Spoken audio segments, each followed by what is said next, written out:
Okay, you might remember the ROG Phone 3.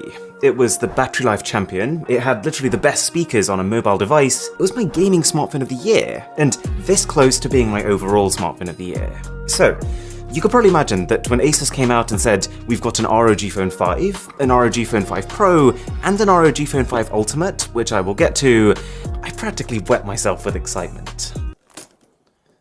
Not like that.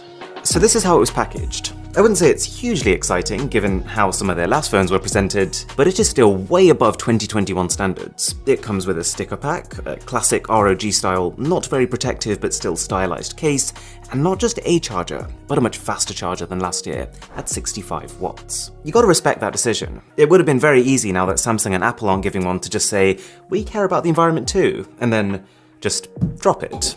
But they didn't, and we've also got a pretty nice braided USB-C cable, and the phone. And what you're seeing right now was also the very first time that I'd seen this thing. I hadn't had any leaks, I hadn't had a briefing, I was going in blind.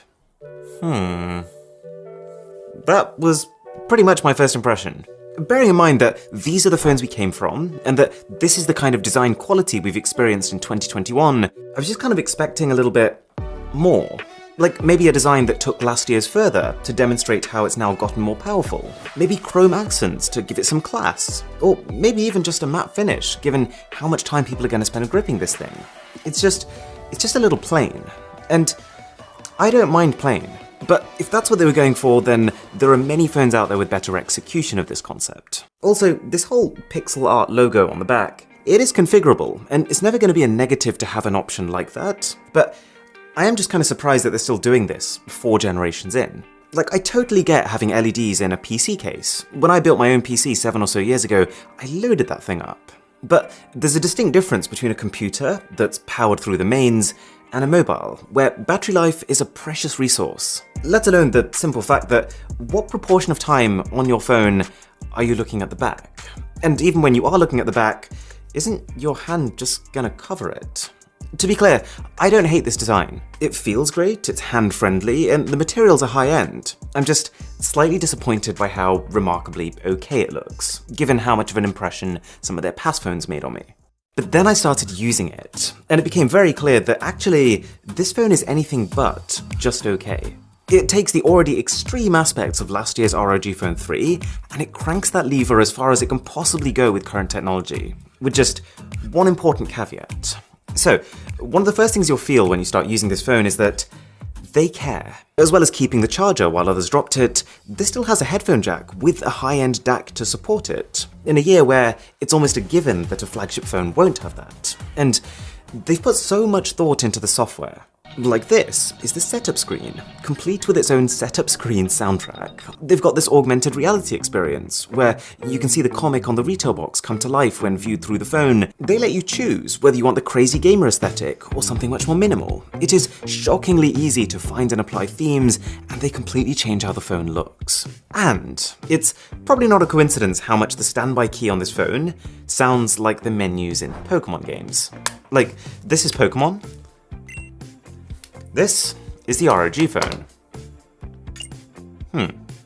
Point is, with this phone you're getting a device that feels like it was meticulously designed. One that feels like it was made with you at the front and center.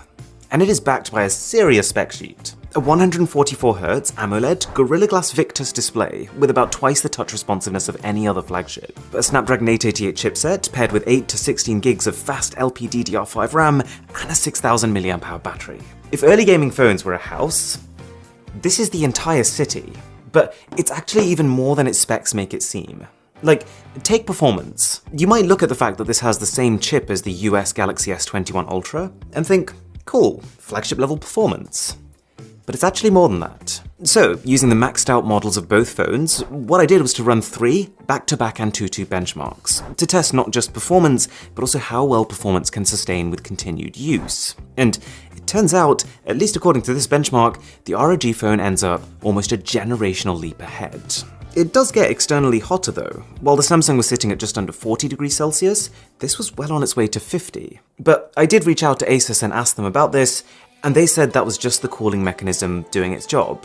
They said that it's designed to basically take heat away from the chipset as quickly as possible, even if that does mean it makes the outside hotter.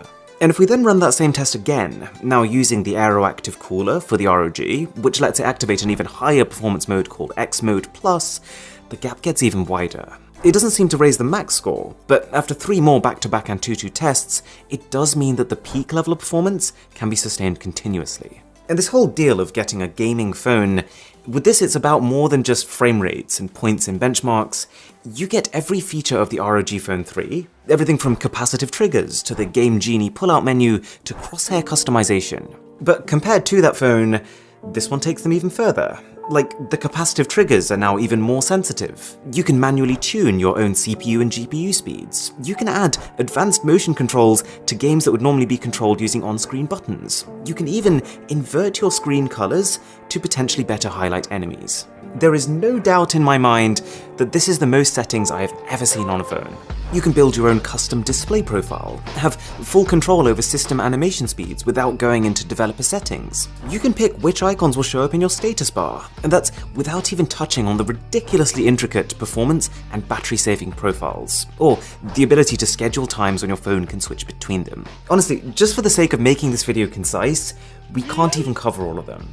And even if 95% of these features will go right over most people's heads, the point is, you can hand this phone to anybody while gaming, and they will notice something impressive about it. It could be how instantaneous and snappy the display feels. It could be the fact that the phone fits really well in the hands, or quite possibly, and quite probably, the in-game audio. This audio system, honestly, like I already mentioned that the ROG Phone 3 had the best speakers you could get on a phone, this takes that. It dials up the audio software to the next level, whilst adding in 35% larger sound chambers. This sound is so good that I've had multiple occasions where I've been scrolling on a feed and I go past a video. It autoplays, and I've been so taken aback by the sound coming from it that I've taken a second to soak it in, and then scrolled back up and actually watch that video. It's the closest the phone has come to making it feel like the person you're watching is actually sitting right there in the room with you. The main cost to this is the fact that we do have a pretty significant forehead and chin, which do make the phone look a little dated in 2021, but I know some gamers prefer this as something to grip on. And if you are enjoying this video, then a sub to the channel would be, well, hopefully not dry. Now, probably the best example of Asus's approach to this phone is what they've done with the battery. Last year's ROG Phone 3 already had extreme battery life, but this time we have not just a 6,000 mAh capacity, but literally every battery protection mechanism under the sun. They've knocked the charging power up from 30 watts to 65 watts, all while actually keeping the charging temperatures lower to prolong the lifespan of the battery. This phone is so extreme in some ways that it's almost easy to forget that it starts at just €799. Yeah, I was only given euro prices, but for context, the base Galaxy S21 is $849. So, is that it then? Did Asus just do it? Did they just win the smartphone market? Well, almost. But no. See, one thing becomes very clear when you use this phone. Asus has listened to their community. If their core audience has told them they want something, it's here. And that makes this phone amazing for that group of people. But by focusing only on that, I think it's fallen into a bit of a trap.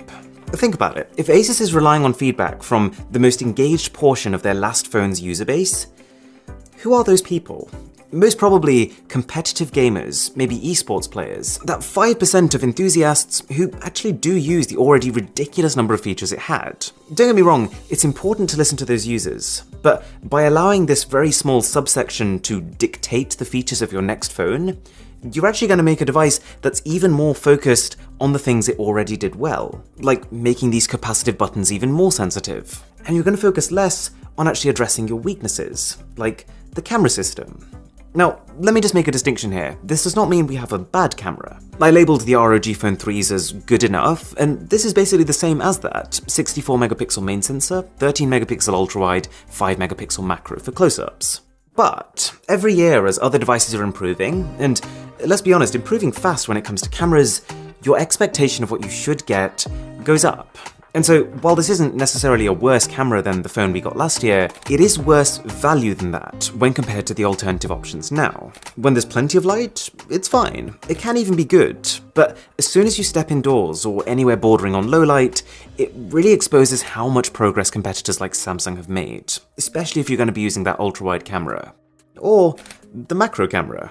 Also, while it does have what I would call good quality electronic image stabilization, there's no optical image stabilization. And it's not just a case that they've skimped on cameras on the base model so that they can hit a certain price, but if you pay more, you get more. They have an ROG Phone 5 Pro, they have an ROG 5 Ultimate Edition, and the cameras are still exactly the same, even though that's a €12.99 phone. Don't get me wrong, this is a very cool phone. The ROG Phone 5 Ultimate comes in a much beefier package. It's a head and shoulders more exciting than what Samsung and Apple are giving with their top-end phones, and unlike the base model, here you do get that Aeroactive cooler included.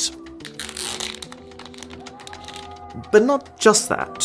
When you buy an ROG Phone 5 Ultimate, you also get a second box. And this is possibly the most extra thing I've ever seen come with a smartphone. We're talking an ROG towel and a snapback. There's these Lego-type building blocks to make an ROG logo from.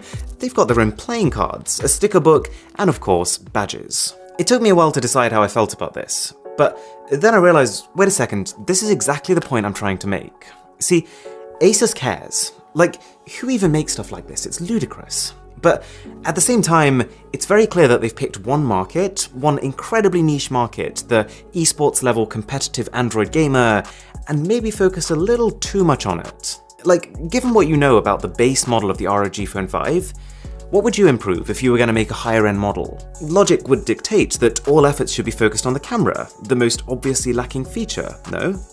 What did they improve? Well, they added a screen on the back to show more intricate animations, they added yet another set of ultrasonic buttons for gaming, and they bumped the RAM up from the arguably already excessive 16GB to 18GB.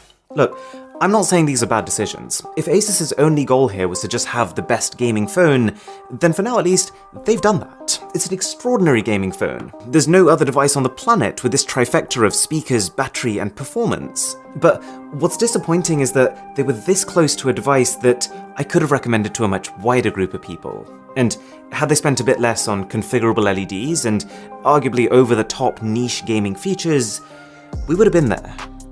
I'll finish on this note. The pricing for the base model is actually very competitive, and providing you know what you're getting yourself into, it's phenomenal at what it's trying to be. I couldn't see many people regretting their purchase. But just be aware, the further you go up this pricing ladder, the more laser-focused these devices become on a really, really niche group, at the cost of their value proposition to everyone else. Okay, thank you so much for watching. My name is Aaron, this is Mr. Who's the Boss, and I'll catch you in the next one. We've had this coming.